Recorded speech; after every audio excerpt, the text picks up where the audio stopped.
उम्मीद थी कि शायद 3 मई के बाद लॉकडाउन खत्म होगा, लेकिन सरकार ने तय किया है कि ये 2 हफ्ते और जारी रहेगा, यानी अब 17 मई तक लॉकडाउन।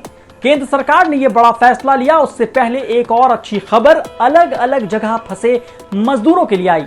केंद्र सरकार ने स्पेशल ट्रेन चलाने को हरी झंडी दिखा दी है, लेकिन इन सब के बीच कुछ चिंताएं, सवाल और जमीनी हकीकत को लेकर असमंजस भी है। राज्य सरकारों के सामने बड़ी चुनौती है। सिर्फ उत्तर प्रदेश, बिहार और झारखंड के ही 58 लाख से ज्यादा प्रवासी मजदूर हैं। आइए जानते हैं इन राज्यों की क्या तैयारी है। बात सबसे पहले उत्तर प्रदेश की। देश के सबसे बड़े सूबे उत्तर प्रदेश में लॉकडाउन के दौरान ही करीब 6 लाख लोग वापस घर आ चुके हैं। लिस्ट के हिसाब से बाहर फंसे प्रवासियों को वापस लाने की प्लानिंग होगी। साथ ही यूपी सरकार ने बाहर से आने वालों के लिए 2 बार चेकअप कराने का इंतजाम भी किया है। वापस आने वाले लोगों को क्वारंटाइन सेंटर में रखा जाएगा। यूपी सरकार ने दावा किया है कि उन्होंने 15 लाख प्रवासियों के लिए रोजगार का इंतजाम भी कर लिया है।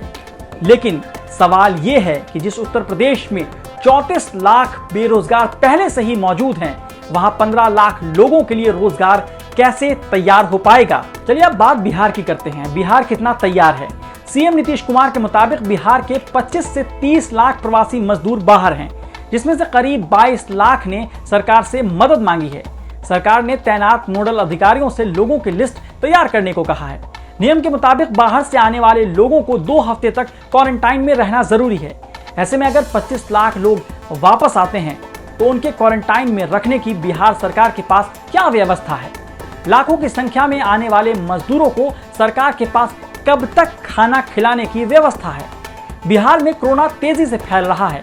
सरकार एक दिन में करीब सिर्फ 1000 टेस्ट कर पा रही है। अगर लोगों के लौटने के बाद कोरोना का केस बढ़ता है तो सरकार क्या करेगी।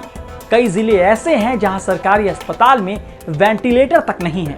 झारखंड के करीब 8 लाख मजदूर बाहर हैं, लेकिन सब लोगों को वापस लाना टेढ़ी खीर है। करीब 2,90,000 मजदूरों ने झारखंड सरकार की ऐप पर खुद को रजिस्टर्ड किया है। बाकी के नंबर जुटाकर जिन राज्यों में वो हैं वहां से संपर्क करने की कोशिश की जा रही है। लेकिन बिहार की तरह झारखंड में भी मेडिकल सिस्टम की हालत खस्ता है। पूरे राज्य में आईसीयू बेड महज 239, नॉन आईसीयू बेड सिर्फ 1603 और वेंटिलेटर सिर्फ 206 हैं। तो इतनी बड़ी तादाद में मजदूरों के आने के बाद कोरोना संक्रमण फैला तो सरकार किस तरह संभालेगी, बड़ा सवाल है। ऐसे ही कई सवाल दूसरे राज्यों के भी हैं। चलिए जानते हैं महाराष्ट्र की क्या तैयारी है। महाराष्ट्र से हमारे सहयोगी रौनक बता रहे हैं वहां का हाल। महाराष्ट्र में करीबन 5 लाख से भी ज़्यादा की संख्या में माइग्रेंट लेबर जो है वो राज्य सरकार के राहत शिविरों में इस वक्त उन्होंने सहारा लिया हुआ है। पिछले 1 महीने से ये लोग अपने यहाँ पर फंसे हुए हैं लॉकडाउन की वजह से। अधिकारियों का कहना है कि जहाँ पर उन्हें भेजना है वहाँ पर क्वारंटीन करने की किस तरह की उधर की सरकार की फैसिलिटी है, उनकी कितनी तैयारी है, इसे देखते हुए ये प्लान जो है वो चॉकआउट करना होगा। खास तौर से इन्हें बस के ज़रिए भेजना होगा या अब जब जैसे केंद्र सरकार ने ट्रेन चलाने की, स्पेशल ट्रेन चलाने की परमिशन दी है तो क्या ट्रेन के ज़रिए भेजा जाएगा। ये कई तरह के सवाल जो है वो यहाँ पर मंडरा रहे। लेकिन एक बड़ा सवाल ये है कि राज्य सरकार कैसे फाइंड आउट करेगी। जो राहत शिविरों में रह रहे उनकी तो सूची राज्य सरकार के पास है, उनका डेटा तो राज्य सरकार के पास है, लेकिन जो लोग राहत शिविरों में नहीं है और फंसे हुए ऐसी भी बड़ी संख्या है, तो ऐसे लोगों को कहां पे संपर्क करना होगा, कलेक्टर्स ऑफिस के नंबर्स क्या है, इस तरह की जो एक छोटी और मूलभूत समस्या है उसका जवाब जो है वो राज्य सरकार फिलहाल नहीं दे पाई है। महाराष्ट्र की तरह ही दिल्ली में भी बड़ी संख्या में माइग्रेंट लेबर जो है फंसे हुए हैं और दूसरे राज्यों में भेजने के लिए दिल्ली की सरकार क्या कुछ कर रही है, ये जानने के लिए चलते हैं अभय कुमार सिंह के पास। दरअसल जो केंद्र सरकार का फैसला आया था प्रवासी मजदूरों, छात्रों और टूरिस्टों को लेकर, उसमें ये कहा गया था कि अगर किसी एक राज्य से दूसरे गृह राज्य में प्रवासी मजदूरों को भेजा जा रहा है तो उनकी स्क्रीनिंग होनी चाहिए। अब दिल्ली में बड़े पैमाने पर ऐसे प्रवासी मजदूर, छात्र और टूरिस्ट हैं, तो दिल्ली सरकार की सबसे बड़ी चुनौती ये होगी कि उनकी स्क्रीनिंग भी बड़े पैमाने पर कराई जाए। साथ ही साथ कैसे इंफॉर्मेशन दी जाए जो दिल्ली के हर एक कोने में बैठे मजदूर को सटीक जानकारी कैसे मिले, ये भी बताना दिल्ली सरकार के लिए एक चुनौती होगी। सोशल डिस्टेंसिंग का पालन करते हुए उनको स्क्रीनिंग वाली जगहों पर ले आना, फिर राज्य सरकारों में दूसरे राज्यों में भेजना भी एक चुनौती होगी, जिसे दिल्ली सरकार को फेस करना पड़ेगा। इस बीच दिल्ली में रह रहे परिवारों के लिए खुशी की बात यह है कि कोटा में रह रहे दिल्ली के बच्चों को वापस लाने के लिए दिल्ली सरकार ने 40 बसों को भेज दिया है। अब वो जल्द ही बच्चे अपने घरों को वापस आ जाएंगे। एक और बड़ा मसला है जिससे दिल्ली समेत तमाम औद्योगिक राज्यों को इस आदेश के बाद जूझना पड़ेगा। दरअसल इकोनॉमिक सर्वे के आंकड़े बताते हैं कि हर साल 90 लाख लोग एक राज्य से दूसरे राज्य में रोजगार के लिए जाते हैं। अगर इसमें कुछ सालों के आंकड़ों को जोड़ दिया जाए तो ऐसे करोड़ों लोग होंगे जो लॉकडाउन के वक्त किसी न किसी राज्य में किसी न किसी आर्थिक गतिविधियों में जुटे होंगे।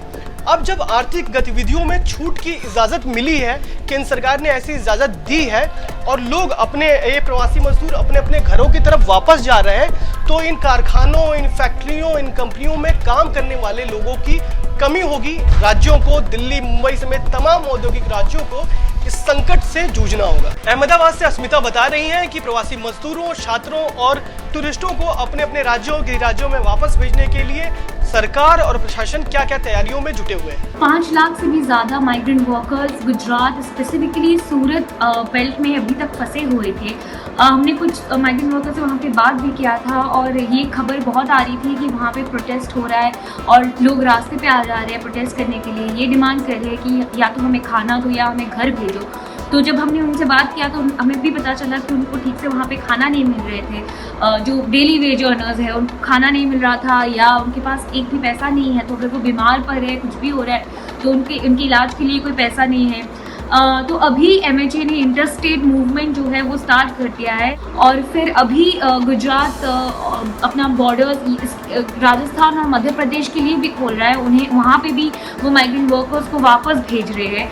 आज 800 से ज़्यादा फिशरमैन जो गुजरात के कोस्ट पे वो फंसे थे वो अभी आंध्र प्रदेश लौट पाए हैं। आज उन्होंने बस से वापस गए हैं। आज MHA ने ऑर्डर किया है कि ट्रेन्स भी खोल देंगे, तो आशा करते हैं कि उनका वो भी फैसिलिटेशन ठीक से हो जाए। तो हमने एक्चुअली गुजरात के कुछ ऑफिशियल से बात की कि वो लोग एक्चुअली कैसे इनको लेके जा रहे हैं, बसेस तक कैसे पहुंचा रहे हैं। तो इनका कहना है कि जो मेजर चंक्स, मेजर पॉकेट्स है माइग्रेंट वर्कर्स जहाँ पे रहते हैं वहाँ पे वो लोग बस स्टॉप का अरेंजमेंट कर रहे हैं और वहाँ प्रॉपर हेल्थ डिपार्टमेंट के जो लोग हैं वहाँ पे स्क्रीनिंग करके उनको बसेस में बिठा रहे हैं। लेकिन एक बात ये भी सामने आ रही है कि कहीं जगह पे प्राइवेट बसेस भी है और प्राइवेट बसेस उनको चार्ज कर रहे हैं, पैसे ले रहे हैं। एग्जैक्टली कितना अमाउंट है वो भी पता नहीं चल पा रहा है, लेकिन प्राइस चार्ज कर रहे हैं जिसकी वजह से बहुत जो माइग्रेंट वर्कर्स हैं उनके पास तो पैसे ही नहीं है, वो देंगे कैसे, वो जाएंगे कैसे। तो वो अटक जा रहे हैं, वो अभी यहीं पे गुजरात में रहना पड़ रहा है। धनंजय द्विवेदी जो नोडल ऑफिसर अपॉइंट किया गया है MHA की तरफ से स्टेट माइग्रेंट वर्कर्स की फैसिलिटेशन देखने के लिए, उन्होंने कल एक ट्वीट किया था ये कहने के लिए जो इंटरस्टेट पास है, इंटरस्टेट बॉर्डर पास के लिए अब लोग डिजिटली अप्लाई कर सकते हैं।